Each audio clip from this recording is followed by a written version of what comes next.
ঢাকা বিশ্ববিদ্যালয়ের নতুন উপাচার্য হিসেবে নিয়োগ পেয়েছেন অধ্যাপক ডক্টর নিয়াজ আহমেদ খান। ঢাবির ৩০তম উপাচার্য হিসেবে বিশ্ববিদ্যালয়ের আর্য ও রাষ্ট্রপতি মোহাম্মদ শাহাবুদ্দিন তাকে নিয়োগ দেন। ডক্টর নিয়াজ আহমেদ খান ঢাকা বিশ্ববিদ্যালয়ের উন্নয়ন অধ্যয়ন বিভাগের অধ্যাপক এবং ইন্ডিপেন্ডেন্ট ইউনিভার্সিটি বাংলাদেশের উপ-উপাচার্য।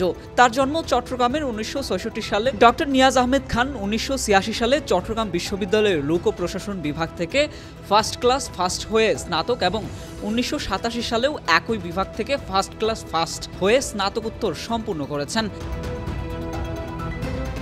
এর আগে তিনি কুমিল্লা মাধ্যমিক ও উচ্চ মাধ্যমিক শিক্ষা বোর্ড থেকে এসএসসিতে মানবিক বিভাগ থেকে ফার্স্ট ডিভিশনে ফার্স্ট হয়েছেন। এসএসসিতেও তিনি একই ফলাফল অর্জন করে চমক দেখিয়েছেন।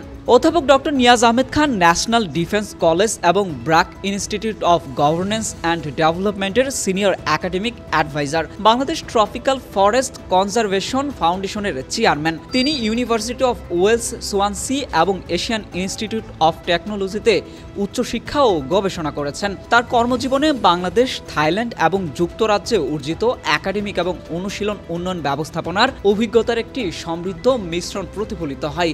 বিশ্বের বৃহত্তম পরিবেশগত নেটওয়ার্ক সংস্থা international union for conservation of নেচারের বাংলাদেশের কান্ট্রি রিপ্রেজেন্টেটিভ হিসেবে দায়িত্ব পালন করছেন। সম্পৃক্ত আছেন বিশ্বের অনেক সংস্থার সাথে। তিনি জাতীয় ও আন্তর্জাতিক জার্নাল এবং বইগুলোতে ১৬০টিরও বেশি নিবন্ধ এবং বইয়ের অধ্যায় রচনায় অবদান রেখেছেন।